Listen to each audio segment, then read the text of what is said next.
ഞങ്ങൾ UDFും കോൺഗ്രസ് പാർട്ടിയും എടുത്തത് ഒരു രാഷ്ട്രീയമായ തീരുമാനമാണ്.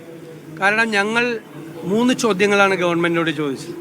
കാരണം ഗവൺമെൻറ്റിന് ഇതൊരു കപടഭക്തിയുമായി തെരഞ്ഞെടുപ്പിൻ്റെ സായാഹ്നത്തിൽ വരുമ്പോൾ ഗവൺമെൻറ്റിൻ്റെ യഥാർത്ഥ മുഖം ഭക്തരായ വിശ്വാസികളായ ആളുകളുടെ മുന്നിൽ തുറന്നു കാട്ടേണ്ട ഉത്തരവാദിത്തം പ്രതിപക്ഷത്തിനാണ്. പ്രതിപക്ഷം 3 ചോദ്യങ്ങൾ ചോദിച്ചു. ഒന്ന്, ഇപ്പോൾ അയ്യപ്പ ഭക്തി കാണിക്കുന്ന സർക്കാർ സുപ്രീം കോടതിയിൽ കൊടുത്തിരിക്കുന്ന അഫിഡവിറ്റ് പിൻവലിക്കുമോ, സത്യവാങ്മൂലം. 2, NSS പ്രവർത്തകരുൾപ്പെടെയുള്ള സ്ത്രീകൾ ഉൾപ്പെടെയുള്ള ആയിരക്കണക്കിന് ആളുകൾക്കെതിരായി അന്ന് കേസെടുത്തിട്ടുണ്ട് സർക്കാർ. ആ കേസ് പിൻവലിക്കുമെന്ന് ഉറപ്പ് തന്നാണ്. പക്ഷെ ഒരു കേസും പിൻവലിച്ചിട്ടില്ല. എല്ലാവർക്കും എതിരായിട്ടുള്ള കേസാണ്. ആ കേസ് പിൻവലിക്കുമോ? 2, കഴിഞ്ഞ 10 വർഷക്കാലമായി ശബരിമലയുടെ വികസനത്തിന് വേണ്ടി ചെറുവിരൽ അനക്കാത്ത ഈ ഗവൺമെൻറ് ഇപ്പോൾ മാസ്റ്റർ പ്ലാനുമായി വന്നത് ആരെ കബളിപ്പിക്കാൻ? ഈ 3 ചോദ്യങ്ങളാണ് ഞങ്ങൾ ചോദിച്ചത്. ഈ 3 ചോദ്യങ്ങൾ ഇതുവരെ മറുപടി പറഞ്ഞിട്ടില്ല മുഖ്യമന്ത്രി ഒന്നും. മാത്രമല്ല, കഴിഞ്ഞ കാലഘട്ടത്തിൽ ശബരിമലയിൽ പിണറായി വിജയൻ സർക്കാർ എന്താണ് ചെയ്തത് എന്ന് കേരളത്തിലെ വിശ്വാസികൾക്ക് ബോധ്യമുണ്ട്. അതിൽ നിന്നൊരു മാറ്റം ഉണ്ടാകാനുള്ള ഒരു നടപടിയും അവർ സ്വീകരിച്ചിട്ടില്ല. ഈ തീരുമാനം ഞങ്ങൾ എടുത്തപ്പോൾ തന്നെ ഞങ്ങൾ ഉറപ്പ് പറഞ്ഞു, സമുദായ സംഘടനകൾ NSS ഉൾപ്പെടെയുള്ള സമുദായ സംഘടനകൾക്ക് അവരവരുടെ തീരുമാനം എടുക്കാം. ഇപ്പോൾ ചിലർ പോകാൻ തീരുമാനിച്ചു, ഇപ്പോൾ യോഗക്ഷേമ സഭ പോലുള്ള ചിലർ പോകണ്ടെന്ന് തീരുമാനിച്ചു.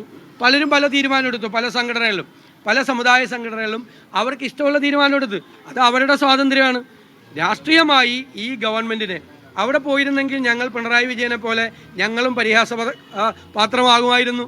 അവിടെ 4200 പേര് വരുമെന്ന് പറഞ്ഞിട്ട് 600 ചില്ലാൻ പേര് മാത്രം പങ്കെടുത്ത പരിപാടി, വിദ്വേഷ പ്രസംഗം നടത്തുന്ന ആളുകളെ എഴുന്നള്ളിച്ചു കൊണ്ടുവന്നത്, ഈ ഇന്ത്യയിലെ ഏറ്റവും വലിയ നരേന്ദ്രമോദിയേക്കാൾ വർഗീയവാദിയായ യോഗി ആദിത്യനാഥിൻ്റെ പ്രസംഗം അവിടെ വായിച്ച് മന്ത്രി കോൾമയിർ കൊണ്ടത്, ഇതിനൊക്കെ ഞങ്ങൾ സാക്ഷിയാകേണ്ടി വരില്ലായിരുന്നു.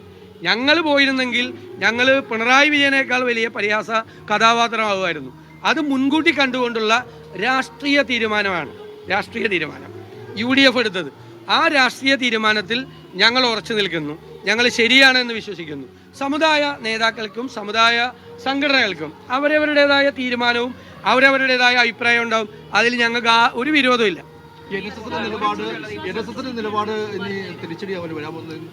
അല്ലെന്ന് അതൊക്കെ ഓരോ കാര്യങ്ങളിൽ ഓരോ സ്റ്റാൻഡല്ലേ. അവർ സമദൂര സിദ്ധാന്തമാണെന്ന് പറഞ്ഞല്ലോ. അദ്ദേഹം പറഞ്ഞല്ലോ, സമദൂര സിദ്ധാന്തത്തിൽ ഒരു മാറ്റവും ഇല്ല. സമദൂര സിദ്ധാന്തമാണ് അവരെടുക്കുന്നതെന്ന് പറഞ്ഞു.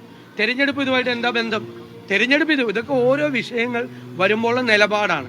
ഞങ്ങളുടെ നിലപാട് ഞങ്ങൾ വിശദമായി ചർച്ച ചെയ്തതിന് ശേഷം ആ നിലപാട് ശരിയാണെന്ന് അവിടെ നടന്ന സംഗമം 7 നിലയിൽ പൊട്ടിയപ്പോൾ എല്ലാവർക്കും മനസ്സിലായി. ഞങ്ങൾ ഏതായാലും അതിന്റെ ഭാഗമായില്ല എന്നുള്ളതിന്റെ സന്തോഷമാണ് ഞങ്ങൾക്ക് ഇപ്പോഴും.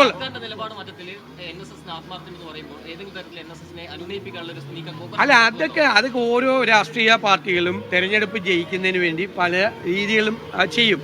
അതൊക്കെ അവരവരുടെ ഇഷ്ടം. അവർക്ക് ആരെ വേണമെങ്കിലും സ്വാധീനിക്കുകയോ ആരുടെ അടുത്ത് വേണമെങ്കിലും പോവുകയോ ഒക്കെ ചെയ്യാം. ഇവിടെ കേരളത്തിൽ അതിനൊക്കെയുള്ള സ്വാതന്ത്ര്യമുള്ള ഒരു സംസ്ഥാനമല്ല കേരളം.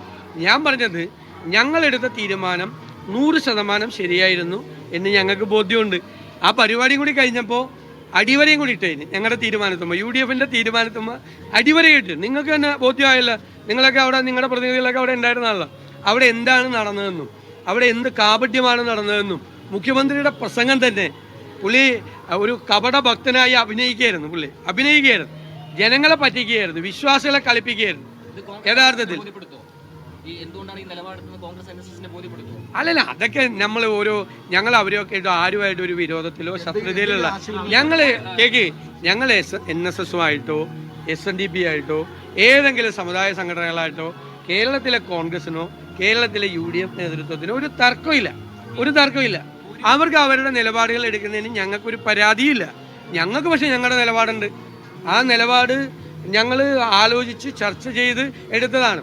ശബരിമലയിലെ ആചാര ലംഘനം നടത്തുന്ന സമയത്ത് ഞങ്ങളല്ലേ ഉണ്ടായിരുന്നുള്ളൂ അത് സംരക്ഷിക്കാൻ.